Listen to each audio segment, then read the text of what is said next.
right, welcome to another episode of Piecing It Together, the podcast where we take a look at a new movie and try to figure out what movies inspired it. And today on the show, it's one of our monthly trailer roundups. Jason Harris from Awesome Movie Year is going to be here to take a look at a bunch of movies coming out in October. And we'll see, maybe we'll cover some of these movies on future episodes, but we have a fun little conversation just getting into the previews and trying to see what we think these movies are going to be like just based off of those trailers. So that is coming up here in a second. Before we get to it, I do want to remind you, as always, to make sure you are subscribed to Piecing It Together wherever you listen to podcasts. You can follow us on social media at PiecingPod and join our Facebook group, Popcorn and Puzzle Pieces, where we continue the conversation about all the movies we talk about here on the show, and where I'm sure we'll be talking about a lot of these movies. I also have a couple other things we got to get into before we get to the conversation. First of all, on these trailer episodes, I always read some listener puzzle pieces, and we didn't do a lot of episodes in September, actually. We only had 4 episodes, so there weren't a lot to get into, but I do have a couple of pieces, both from our friend Pete Abeyta from Middle Class Film Class podcast. So thank you to Pete for sending these in.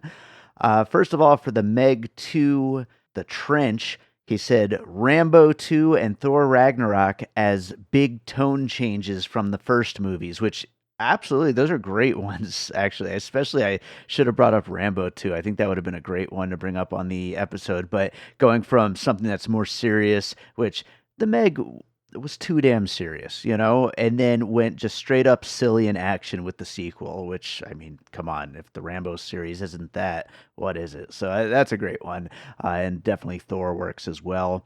And then for No One Will Save You, the little movie that came out of nowhere and was kind of like dominated September, really. Pete Abeyta mentioned Halloween Ends, centering around the protagonist dealing with the accidental death of a child and how they cope in different ways. Legion, a creature with insanely long arms, and Cube with an unsatisfying ending if you are somebody who wanted to know why he put question marks and exclamation marks in his exclamation there. So yeah, lots of great ones from Pete. Thank you so much for sending those in. I always appreciate when listeners send in puzzle pieces. I think we have a lot more episodes on the way in October than we did in September. We had a couple of like special bonus episodes in September that took over some spaces. So yeah, hopefully you guys will have some cool pieces to send in, and if you do, I will read them on next month's trailer episode. One more thing I want to get into before we get to our conversation. This week, this Thursday, October 5th, the day after my birthday, by the way, we've got a live episode coming up at Art House Theater in downtown Las Vegas. We are going to be talking about The Exorcist Believer. Joining me is my wife, Gina Mazzoni, as well as Michael Keane and Tom Devlin, and it is going to be a really fun conversation. The 6 p.m. screening of the film, and then we'll be talking about the movie right there in the theater at Art House right after the movie. We've done a bunch of these live shows this year, and excited to do this at another location, and I'm sure we'll be back at Maya soon too, but I want to do these all over, so this will be really exciting, and hopefully we'll see some of you out at that. There's still time the day that this goes up. I think this is the day I'm closing the Enter to Win contest, so if you're listening to this in the morning, you might still be able to win some tickets. Otherwise, tickets will be available at the Art House Theater's website, and hopefully we'll see you out. And that episode on The Exorcist Believer will be up next week. So that is coming up. Check it out. Let's get into our conversation about some October trailers. Jason Harris is back with us for another month of trailers in one of his favorite months. Isn't that right, Jason? Ooh, it's a spooky season, and nothing spookier than this voice I'm doing. If you could see the hand movements, you would know just how spooky I am. I'm shaking in my boots right now. Yeah, it's the Halloween season. Although I feel like, I don't know, maybe like an eighth of the movies we're going to talk about are spooky movies. I don't know why Hollywood does what it does. I thought there were plenty of them, man. Was there? I don't know. There's 3, 4. I don't know. We'll get into some spooky stuff, I'm sure. But first, let's take a quick look back at the month of September and see what we actually watched from last month's trailers, starting off with The Equalizer 3, which I did see, although we did not do an episode of piecing it together on, and was good. It was solid. It was about the same baseline as the other Equalizer movies. Did you see it? No, Dave, there had been so much equalizing already. I didn't want to throw the balance off, but Yeah, sure. yeah, I have to admit, I've kind of fallen off these last few months on seeing newer movies. I'm watching tons of older movies, but I just haven't really been captivated by a lot. But I always get back into the swing towards the end of the year, and October looks good. Yeah, for sure. Aristotle and Dante discover secrets of the universe. I did not see. I don't even know if it opened here. I didn't see anything about it, but I know Josh Bell of Awesome Movie. I know he reviewed it, but yeah, I don't know anything much about it. You didn't see it, did you? Nah. No. My Big Fat Greek Wedding 3, I don't think either of us planned on watching, and I certainly did not. I didn't even know that it came out. Okay. I'm going to do much better as we get later into this list. It's fine. I mean, this was September. September is never a big, yeah, or hasn't for sure. been, you think the fall starts after Labor Day, but yeah, sure. A Haunting in Venice is something I also didn't see, but I have heard is the best of the bunch of these Perot films. So. I saw, obviously, the first one. I didn't watch the second one, but I'm going to see this one. This sounds like a perfect late night watch on the couch movie, not go to a movie theater movie. Yeah, I kind of agree on that. Like, me, I'm usually see everything in the theater, but that feels like a good at home, one random late night kind of movie. So I'll definitely catch it at some point. We should do at the end of the year, go back and did we watch this? Even though we said we were going to. Every single one. Yeah. That would be a big undertaking. A Million Miles Away, another movie kind of like Aristotle and Dante discover secrets of the universe that it made no noise if it did come out. I didn't see it. It's on Amazon now already, I think. I believe so. Yeah, I think it was day and date with Prime. So none of us were really looking forward to that, though.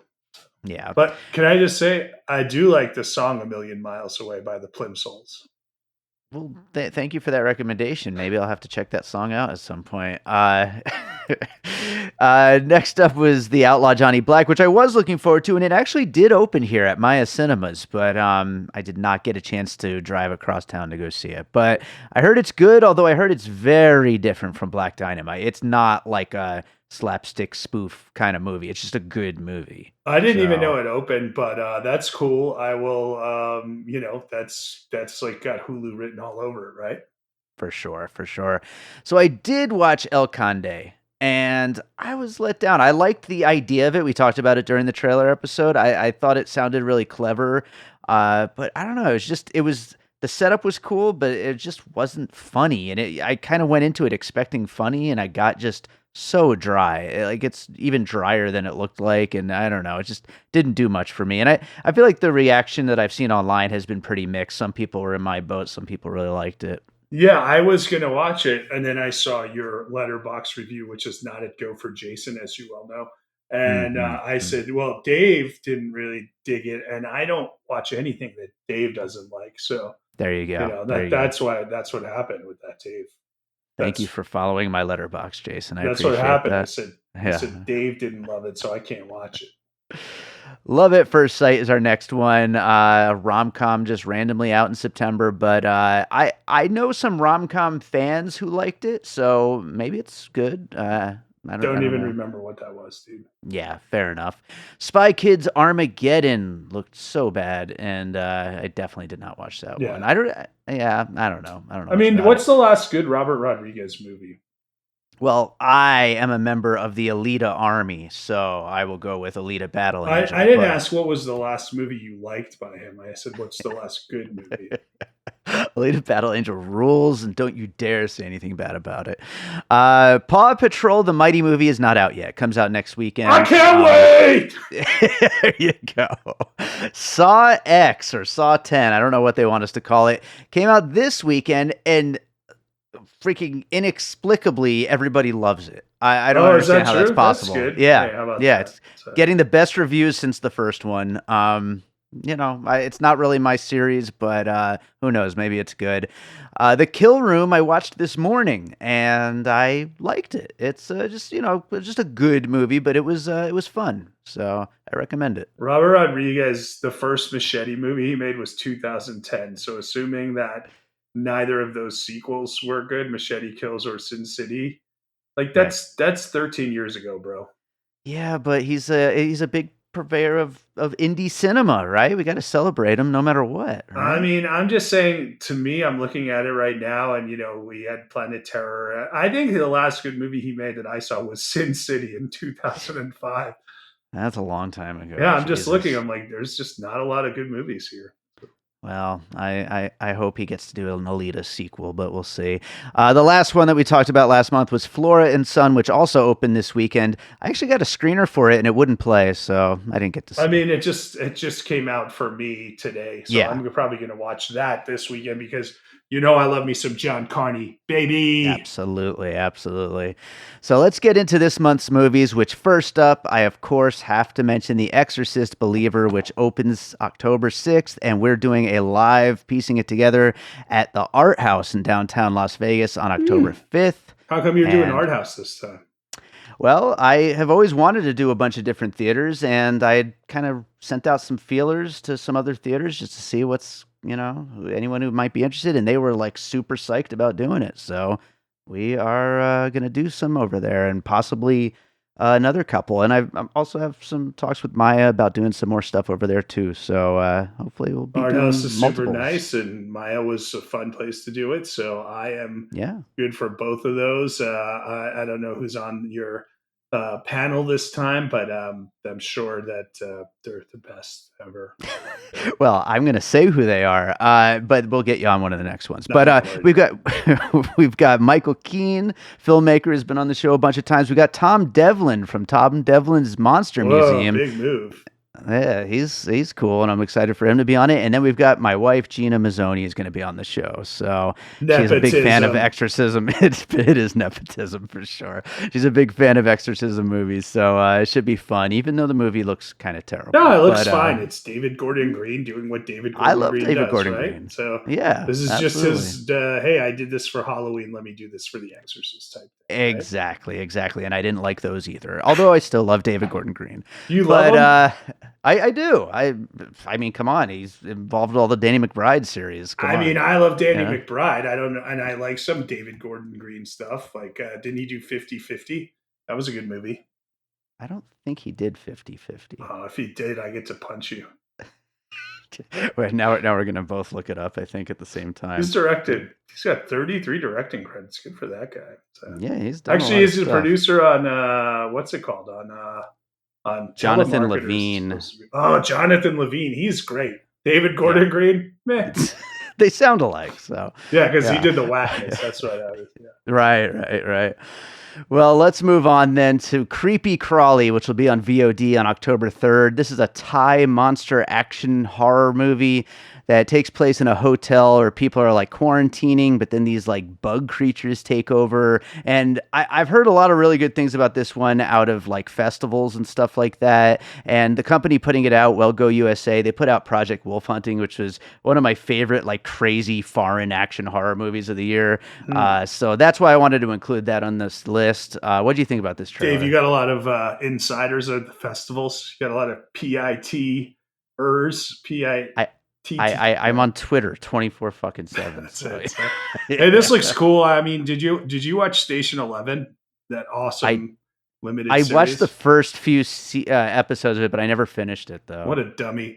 Yeah. It kind of made me feel like that, where they're all kind of quarantined in the hotel, and that's Hmm. based on a book. So why would you actually finish it, idiot? Yeah. For Um, sure. For sure. but yeah, no, this looks fun. I thought of that movie, The Platform. You remember that? That was a big Oh hit yeah. on Netflix, where they're all in like Yeah. different levels, and you had to make different choices if you were going to survive the levels. That kind of, and then Attack the Block, which that's another one because it's contained and it's in that certain area, and you got to fight back. Every time Attack the Block comes up on the show, I mention that I still haven't seen it, but the DVD is literally sitting by Just my watch it TV. right after we get done. I might do that. I It's might good. finally do it. The things I thought of were The Thing, the John Carpenter classic. You know, a lot of disgusting creature effects going Guess on what? I here. just watched that for the first time this month. Did you like it? Yeah, I liked it. It's good. I It like those rules. kind of So good. mysteries at the end of the world type things. So, Sure, yeah. sure. And then I also threw in there arachnophobia for, bug-based horror. So, yeah, I think it looks fun. Looking forward to it. Next up is Freelance, which will be in theaters October 6th and stars John Cena and Allison Brie. She's a journalist and he's like her hired bodyguard, and they have to go in this dangerous country on assignment. And I don't know, looks No, kind of looks like there's terrible. just too much going on here, right? A lot So going on. I was shocked to find out it's the director of Taken. That's a random kind of, I don't know, bone to throw in there that maybe it could be something. I mean, the biggest bummer of that is like none of this action looked like that it was really good, Right, right? So right. it I looked like a agree. rip off of that Sandra Bullock and Channing Tatum movie from That's the last year. first one I put down too, The Lost City, which I did like, by the way. So, Yeah, I'm not knocking that movie. I'm just saying this looks yeah. like, we mention Nobody every month because apparently this is such a trend of like, oh, Yeah. guy who once had an exciting life now takes out garbage at house and misses life, doesn't care that he's leaving his Hmm. family behind, right? So, I mean, you're in that jungle. I put Predator there because of the assignment there. And Extraction, I love the Yeah. extractions. There you go. You went Extraction. I went Ghosted. The Anna de Armas, I Chris win. Evans, I won Netflix. this one. So, I think you did. yeah. I think you did. So yeah, and of course, The Lost City was my other one. So yeah, that's all I got for that. Let's move on to a Netflix movie. October 6th, it's Reptile with Benicio del Toro and Justin Timberlake, also Alicia Silverstone. It's a detective thriller. It has a real like prestige TV kind of feel to it. Like it's all investigation, all interrogation. I don't know. It looks like it could be good. It does, but are you going to be surprised if this one just misses completely? Not one bit. Yeah. Yeah, I don't know. Even the casting is a little strange for this one, I feel like. So, Do you remember when there was a moment in time when anything Benicio del Toro did, it was just like the most exciting thing in the world? yeah, it And was on fire. I mean, when he did yeah. Traffic, and it's like, it looks so effortless for you, even in Mm-hmm. Sicario and stuff like that. Yeah. So, love Yeah. me some Benicio. So, but this one, we'll see. I mean, again, this is like one of those, uh, is it a period piece in the South? Is it modern day in the South? I couldn't quite tell. But that American Gothic, True Detective, Capote, it all kind of Mm. felt like elements of all those films to me. Yeah, absolutely. Like True True Detective, I Detective is a had as TV well. show. Yeah. Yeah, I had like just like a list of prestige TV, True Detective, Big Little Lies, The Staircase, like all these kind of like interrogation and investigation based TV series. Also, maybe a little David Fincher in there, Gone Girl or Zodiac, something where it's like Oh, very cold we'll and get to Fincher. matter of fact. Yes, we will. Yes, we will. Very excited to Hey, get to also speaking Fincher. of True Detective, and speaking of The Thing, that new season of True Detective where it's all like murder mystery and like cold isolated place, like give me that. I'm here for that. Hell yeah. I haven't Jodie watched the trailer Foster, come on, yet, dude. but So yeah. yeah, I don't need to watch the trailer. That's like one of the few shows that I will be watching as soon as it comes back, so can't wait. The Marsh King's Daughter in theaters October 6th stars Daisy Ridley and Ben Mendelsohn. It's this woman whose dad, when she was little, kidnapped her and raised her in some weird kind of survivalist kind of upbringing, but then went to prison and now he's out and trying to reconnect with her and is probably extremely dangerous. And it looks like a good thriller. I don't, I don't know. This kind of came out of nowhere. I hadn't heard anything about this one until I This saw does this look pretty trailer. good, I have to say. I mean, again, we know that the trailer artists, if you will, have been at the top of their game. So Yeah, we'll sure. see, we'll see what happens here. I didn't I wasn't even clear that it was his daughter. I mean, I knew that he had like raised her, but was that like biological thing or not? So Right, right.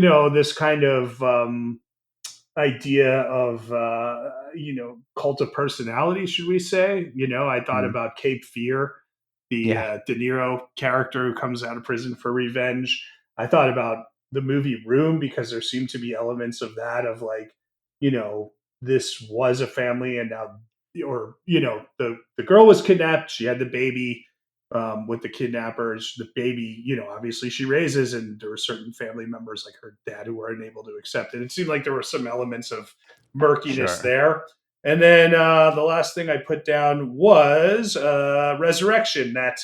Um, that crazy movie with Tim Roth and was it Rebecca Hall last Rebecca year? Hall, yeah. Yeah, Yep. where like a guy from the past who holds a certain power over the woman comes back to utilize that power Yeah. over her. No, that's a really good one. I hadn't thought of that, but definitely it feels a lot like that. I did have Cape Fear on my list, which I haven't seen in at least 20 years. I should probably revisit that one of these days. And then the other thing I had was Leave No Trace, which we bring up a Great lot movie. here. Such a good movie. But this feels like a thriller version of that kind of a story. So, Speaking of rewatching Cape Fear, I just rewatched Taxi Driver because I'm reading mhm. Tarantino's book, Cinema Speculation. And what I like to do with film books is like every time they get to a chapter of a movie I haven't seen or haven't seen in a while, I'll watch the movie before I read that chapter. So, Nice. um, we're getting to Scorsese later in this episode too. So I feel like rewatching as many Scorseses as possible right now is that, not just now, always a good idea. Always a good idea, for sure. Absolutely. Next up is Foe, which will be in theaters also October 6th. That's going to be an insane weekend. I think the next one's October 6th too. But Saoirse Ronan and Paul Mescal star in this sci-fi drama where I guess it's the future, and this guy is selected to work on this spaceship, and they want to replace him with like a robot double while he's gone, I believe. The thing that's exciting about this one is it's adapted from an Ian Reid book, who wrote I'm Thinking of Ending Things, the last Charlie Kaufman film, which was good and weird. I believe he co-wrote the script here too, right? Yes, absolutely. So that that gets me really interested.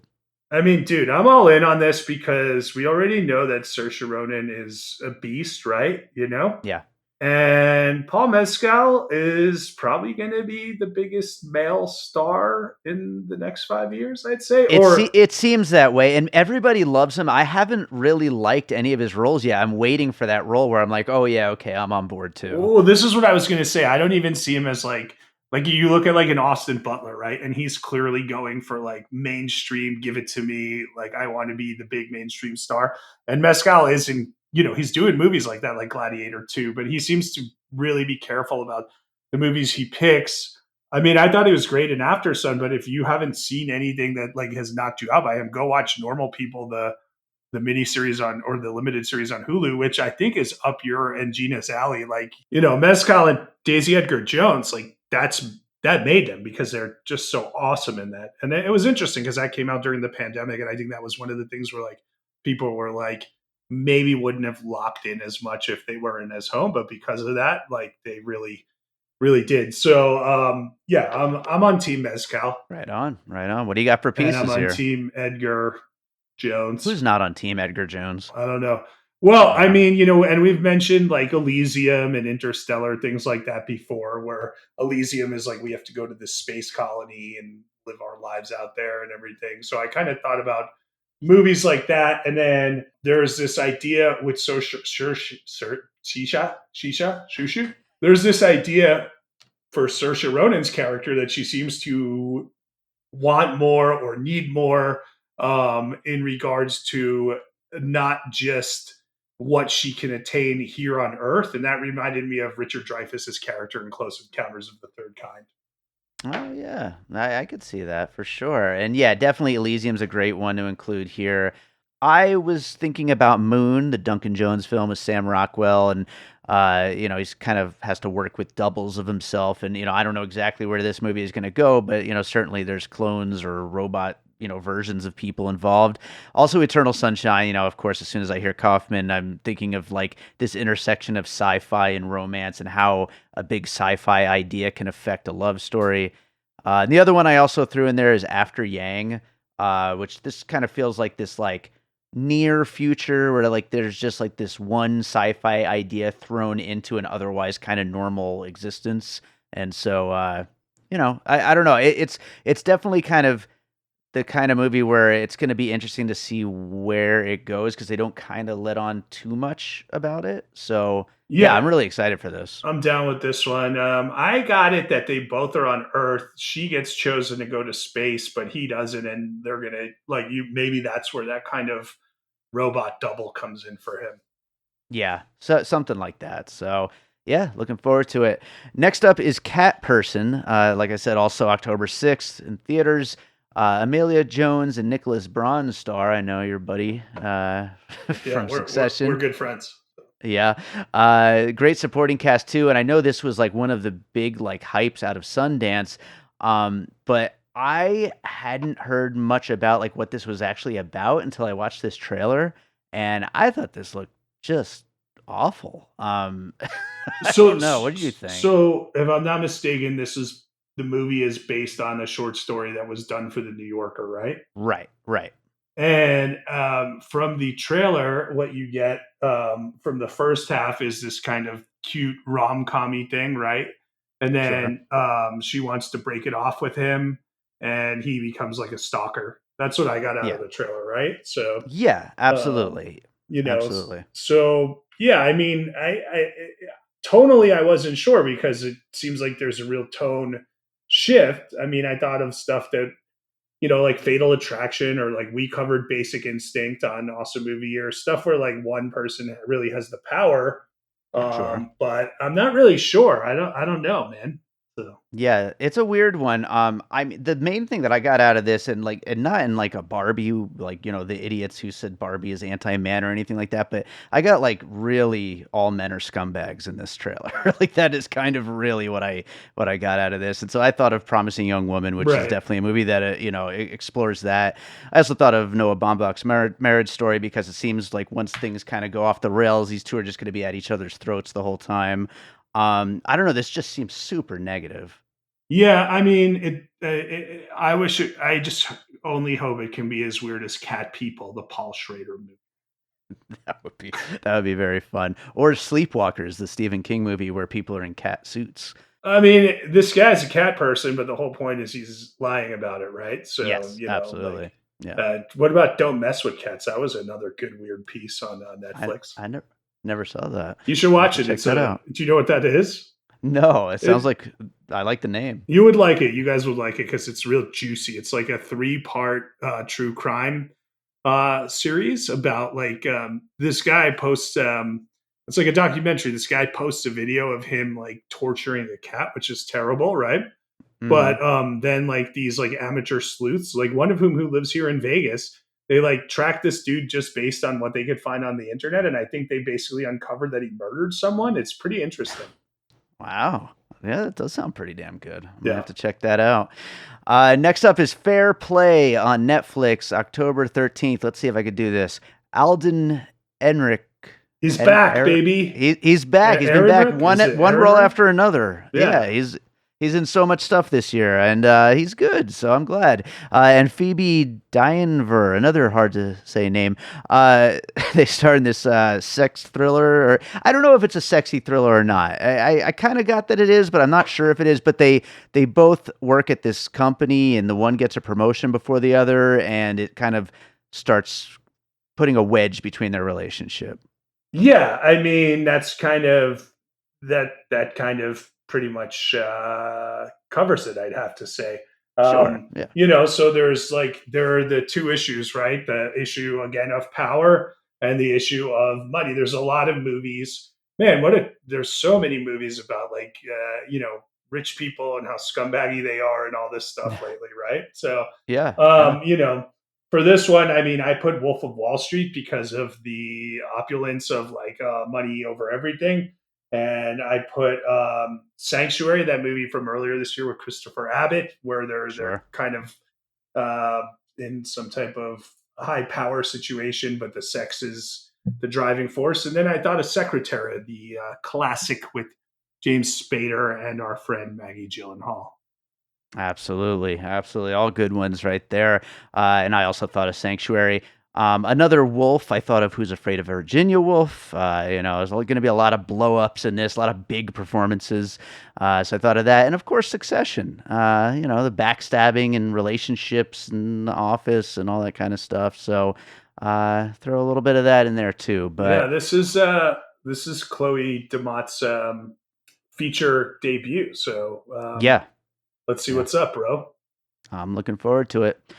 Next up, a movie I know we're both looking forward to, Killers of the Flower Moon, the new Martin Scorsese film, which will be out October 20th in theaters, and it should be said was originally streaming and limited release, but they bumped it up to a full-fledged theatrical release, which is very exciting. That means they are feeling pretty good about it. Of course, it stars Leonardo DiCaprio, De Niro, Jesse Plemons, Brendan Fraser, Lily Gladstone, who is supposed to be the big standout here.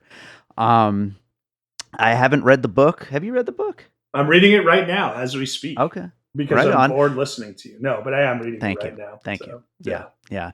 Yeah. What's not to love about this? I'm sure it's going to be super exciting. I know there's a murder on Native American land, and an FBI investigator comes in, and all kinds of shit goes down. Here's what I can tell you about the book. You read it and you're like, yeah, this is the movie Martin Scorsese should make, right? It's going to be awesome. This is just Nice. like, check this one off for me, buddy. I'm excited. I mean, what a cast. This is like a perfect vehicle for Scorsese. I think I went with Heaven's Gate, for that kind of frontier land grabbiness of the whole Mm-hmm. situation. And there's a lot of that. There's a lot of There Will Be Blood, like these oil kind of Yeah. mavens, barons. So I don't know what you know, but like the Native Americans, they took this land that everyone thought was going to be nothing. It was like uninhabitable, and that was the point of why they took it, was because they thought like, oh, white people won't screw us out of this thing, right? And then they cultivated it, they made it work, they found oil, and they all became extremely rich because they leased out um, the land for people to build derricks on and uh, oil rig, I guess you would call it. But so yeah, the murders happen, and obviously we got the whole situation there. So the other movie I was thinking of, which really doesn't have much to do with it, but I did want to at least put like a good piece of Native American filmmaking in here, was Smoke Signals. That's an interesting movie that I would recommend.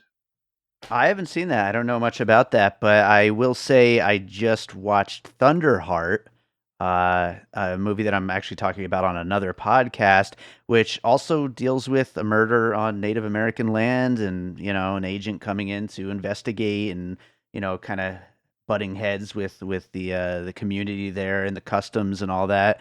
Stars Val Kilmer and Graham Greene. It's a great movie. I'll have to check Definitely it out. recommend it.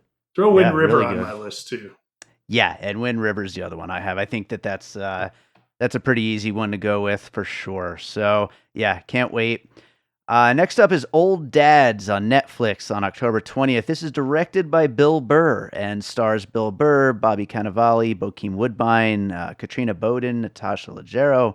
It looks like a pretty run-of-the-mill comedy about an aging parent, but I mean, the track record recently on comedians kind of building movies based on their lives, which I think this right, is close to, it has not been good, right? In right, Easter right. Sunday, the Joe Coy movie didn't do much. We had The Machine, which everyone forgot about already, the Burt Kreischer one, All About My Father, right? The Yeah, Sebastian one. So, Bill Burr is super talented, great. I think he's actually become a pretty damn good actor too. So, and yeah. that you mentioned, so like Bobby Cannavale is an awesome actor. This He's might so be. good. I kind of Bokeem like. Woodbine too. I love him. I agree with all of that. So I just would. I don't know if this is like going to work or if it's not going to work. I'm going to give it a Yeah. chance for sure. I picked Daddy's Home because of the difference in parenting styles, which, by the way, I'm actually up for a project right now that is about parenting and dads and everything like that. And I sent them this trailer and I was like, does this kind of negate what we're trying to do? And they're like, no, it's totally different. So that's good. The other thing I thought of was 21 Jump Street, where guys who used to be cool go live in that same world now, that they're not supposed to be in, and all the things that were cool are not cool anymore. Yeah, that I could see that. That's I also have maybe a stretch for one of mine as well, which would be Last Flag Flying, the Linklater film, which nothing like it story wise, but just these guys that are all kind of reconnecting over this whole kind of event and situation that they're kind of stuck together with. But they've all known each other for many, many years and are now just getting back together. So I thought of that. And then also, obviously, Sandler was much younger at the time than these guys are, but Big Daddy, as far as a guy who probably shouldn't be, but, steps up, hopefully, to the job. I go into all of these with an open mind, although I mean, this one, the other ones, some of them look pretty bad. This one looks like, hey man, I hope he pulls it off. Yeah, me too. Five Nights at Freddys is our next one, October 27th in theaters, which is a huge, huge phenomenon. And I don't know anything about it. I'm like totally on the outside here. I mean, I know there's a video game. I believe there's like YouTube videos and stuff like that. I don't know. But this is put out by Blumhouse, and it looks, I don't know. It looks like it's the thing that I know of Five Nights at Freddy's, which is these children's characters come to life in an old abandoned building and kill people, which if it's what the people want, then maybe they'll all show up and it'll be a huge hit. Yeah, I mean, it's Blumhouse and they have a track record, and, that's what I'll say. Yeah. But I'd be down to see this. I mean, I thought of Zombieland because of the idea of a horror movie set in a family friendly or a kids forward world, which they'd had that huge set piece in the amusement park, right? Yeah, and sure. and then I was thinking of animatronic stuff, so I put Nick Cage, Willy's Wonderland. Of course. Yeah, and that's the thing. Willy's Wonderland and my other piece, which is the Banana Splits movie. Not Banana Split, the movie that you love, but they both were the same exact movie, and both movies were pointed out that they were both just Five Nights at Freddy's, but like beating that to the punch. So, it's kind of the same exact setup and the same idea. So who knows if this will work like those did or work better for the people who love these. I guess we'll find out soon enough. Next up is Pain Hustlers on October 27th on Netflix. Emily Blunt, Chris Evans, Catherine O'Hara, Andy Garcia. About a woman who takes a job with a pharmaceutical company and lets greed get to her. It's clearly meant to look like a Wolf of Wall Street kind of movie. But... Yeah, I mean, all we got is a teaser. I mean, I told you I've read the book Empire of Pain about the Sackler dynasty, and I mean, they're the family who's basically responsible for all this. So this is we've now had two Sackler projects, right? And these are a different version of it seems to be a representative who goes out and sells the pills where they can make a lot of money, right? So I think you're right. I mean, I had already said Wolf of Wall Street, so I think I probably just put down like Wall Street or something in this one instead, or The Big Short, right? And then Limitless, because that's the idea. It's like, you take this drug, you can do anything, right? And it's just so dumb. Yeah. I mean, I'm glad that movies are being made about this. There was the Nan Golden documentary last year, but I just wish we could do more to, punch the Sacklers in their dicks. Fair enough. Yeah. The only other one I would throw in there is Boiler Room. As far as like greed centric films, somebody going overboard because they get addicted to making money. So, yeah, that's right. Absolutely. I don't know if it looks good, but I don't really think so. But the next movie looks good. And oh my goodness. The Killer. What? October 27th, Netflix. David Fincher returns for his first non-Mank movie in 9 years, I believe. No, what does that mean? Mank is Mank. Mank is such a specific thing. Like, did you like Mank? You know what? I have to watch it. That's the only Fincher movie I've never watched, I think. So it's so like specifically this one story. It doesn't feel anything like a Fincher film. But it wasn't 9 years ago. No, it's been, I think Gone Girl was his last movie that isn't Mank, Yeah. So you're just you're not a Mank guy, but you like all the rest of him. I like all the rest, absolutely. And I can't wait. Michael Fassbender, of course, stars as a hitman. I don't know that they've really revealed much plot-wise about what's going on. Yeah, Please. I mean, I don't need it. I was going to tell you, like, I wouldn't have even watched the Killers of the Flower Moon trailer except that you had me on the show, right? So, like, Yeah, sure. but less is more. I mean, it's Fincher. I mean, again, it's going to be a good month for, like, hey, this is stuff that you can watch streaming or you can go see in the theater. But I'm excited for this one. I just mentioned Thief on this show last month, right? About how I watched Sure. it, and this is that, like, stick to the plan, don't get personally invested, right? And it looks so stylized. And speaking of stylization for this type of movie, I thought of Drive, another great movie like Yeah. this. So Absolutely. I was thinking about Drive as well. I was also thinking maybe a little off, but I was thinking of American Psycho because of like the sociopathic nature of this guy, like that he's just so on, like on this like one very specific goal and doesn't really care about anything else. So maybe a little bit of that. And then, I kind of had to go with one Fincher film. I went with Fight Club because of the outfit. I agree. The I mean, outfit does feel like I it. thought of Fight Club for sure. Yeah. So can't wait. Very excited. There are other movies coming out in October, plenty of other movies. I feel like the one that we can't wrap this up without talking about is Taylor Swift, the Eras Tour, because Jason, this movie, I was just on another podcast doing a predictions of the box office of the rest of the year, the next 3 months of the year. And my big prediction is this movie will make as much money as numbers 2 through 10 combined. That's amazing and sad at the same time, right? So I mean, it's going to be insane. The one good thing about this, though, is if it's as successful as I think it's going to be, maybe it'll lead to more concert films getting theatrical releases, because I love concert films. I'm down for that. Yeah, I know you just went and saw Stop Making Sense not too long ago, right? Yeah, that was so good in the theater. So good. That's good. Yeah. Here's the thing, like I like Taylor Swift. I'm just kind of like I mean, for instance, we're recording this at the end of September, so last week I'm a football fan, right?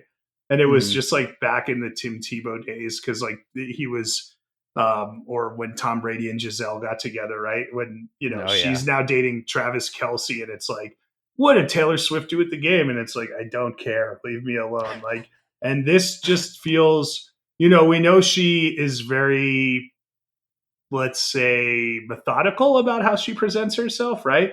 And this Mhm. feels so orchestrated. Like, if you watch the trailer of this, like, the whole idea of like her music being taken away and sold, like, I respect all that. I'm a big Springsteen guy, so he's another guy who had Sure. to fight for his music, right? But then it's like, you see like Jimmy Fallon, like, you haven't toured in 4 years. And she's like, maybe I should do it, right? And everyone claps, and it's like, God, stop spoon feeding me this crap, right? Like, People love it. I People hate love it. I hate it, but I'm sure it's going to be a big hit, and I'd be happy to go see her in concert. I'm not going to go see this in the theater. Oh, I already got my tickets. I can't wait. Is that true? Oh yeah, hell Oh yeah. my God. I'll be there. I'll be I there. hope you Were go there alone. any Were there any other movies from like the overall list that we didn't talk about that you wanted to bring up? Let's see, Dave, because we had a few more on there. Yeah, I mean, well, so there's The Burial, right? That's Jamie Foxx, who's the king of streaming, right? Sure, yeah, and he is on a roll, so I mean, maybe that'll be something worthwhile. And Naiad, I know, is supposedly going to be a big Oscar movie, because we got our friend Annette Bening playing Diana Naiad, right? Who Right, swam right. from Cuba to Miami, right? That was like her big goal. Yeah, absolutely. I don't know if I think that's the right facts, but definitely a big swim. That's what I know about her. A big So, swim. yeah. Why didn't they just call it that? So The Big so Swim? I mean, Yeah. like, there's a lot that could be good this month, right? So it's Yeah, exciting. absolutely. Big month, big month. I'm very excited. Jason, is there something you watched recently you want to recommend to our listeners? I have I said I haven't watched a lot. I have like a lot of old movies I've watched this month, but I'm going to recommend a current documentary that's out on Max, HBO Max, or Max, whatever you want to call it, called BS High. Do you know about this? No, I don't. I know you're not a sports guy, but you don't have to be. This is one of those juicy stories that are so much fun. It's about a guy who basically made up a high school because he wanted to be a high school coach, and he recruited a full team of players, some of whom were in high school, some of whom weren't, and Like, they really didn't have to go to school. He had no business coaching, and he created like the toughest schedule in high school football. So he got on ESPN, and it wasn't until his team got like demolished on ESPN that like people started looking into like, hey, what's going on here? And the guy is clearly addicted to fame. Probably not a great person, shall we say, somewhat of a sociopath, but he's an intriguing character, and he has no problem doing interviews about it. So BSI. I have a question for you. I have a question because that sounds like a great story. Who do you think would play that guy in the movie version of this? Jamie Foxx would be a perfect pick for him. So there you go. Awesome. We just mentioned it, and like he could pull it off with that charm and everything. I think he would be great for it. So awesome. Well, Jason, tell people where they could find you and what's going on with Awesome Movie Year. Dave, Awesome Movie Year is really Awesome Dave Year right now because we're in 1987. And I think this, like I said on our recording today, is the year that you've been most responsive to as far as like giving high ratings. So we're really just here to please you, buddy. Thank you. So in 1987, we got so many great movies in that year, so many iconic films, and we still haven't even gotten to our audience choice, which is going to be a big, bad blockbuster that we can't wait for you guys to pick. So that's what's going on. You can find us on awesomemovieyear.com, Awesome Movie Year on Facebook and Instagram, Awesome Movie Pod on Twitter. I'm still Jason Harris Comedy or Jay Harris Comedy on all the socials. Eat This Comedy, my comedy show, is coming back in November. And go for Jason, Letterboxd. Why aren't you guys following? I love you. Well, we've just lost Jason. He was just trailing off at the end, but go for Jason. Bye, Jason. It was nice talking to you, Jason. Kills the Flower Moon. I'm Josh Bell. And I'm Jason Harris, and we co-host a podcast called Awesome Movie Year. Each season, we take a look back at an awesome year for movies, which is every year. We deep dive into these specific years, and we pick out why they were such great years for films. We go over the biggest hits, the biggest flops, the best pictures, some personal picks, some cult classics. Years we've covered in past seasons include 1994, 2003, 1977, and 1984, and we've got all of film history to look forward to. So check us out at awesomemovieyear.com or wherever you listen to podcasts. All right, so I hope you enjoyed that conversation about some of the trailers for movies coming out in October of 2023. Thanks to Jason Harris for joining me on that one. And thank you to all of you for listening. If you're enjoying piecing it together, make sure you're subscribed wherever it is that you just listened to this episode. And of course, if you can drop us a 5-star rating or review, I would really appreciate that. It helps make sure the show gets seen by new people. And as we continue growing the show, we'll get to do new things with the show, and that is very exciting. Like our upcoming live episode, October 5th at Art House Theaters, downtown Las Vegas on The Exorcist Believer. I hope to see some of you there. Also, of course, make sure you're following us on social media at Piecing Pod. Join our Facebook group, Popcorn and Puzzle Pieces. And don't forget, we do have a Patreon, the Produced by David Rosen Patreon, where I post bonus and advanced content from Piecing It Together, from Awesome Movie Year, Jason's podcast, and from my music career. I just recently posted an entire soundtrack album for this film called Jacqueline, and that is an exclusive only to the Patreon. And I've got some more stuff lined up that will be going only to the Patreon, even as I continue to release more stuff, publicly on all the streaming services and all that stuff, but there will always be exclusives on the Patreon. Speaking of releasing stuff, publicly, I have a new score album coming out this Friday, October 6th, for the film Blind Malice, and this is a great horror score, get you into the Halloween spirit, coming out October 6th. I'm really excited about this, so keep an eye out for that. I'll be playing lots of music from it in the coming weeks, and actually that's what I'm going to do right now. I'm going to close this episode out with a piece from it. This is called I Know What I Saw. It's from the score for Blind Malice, which, like I said, will be out this Friday, October 6th. Hope you enjoy it. We'll be back with more Piecing It Together real soon.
An All Points West production, produced by David Rosen in Las Vegas.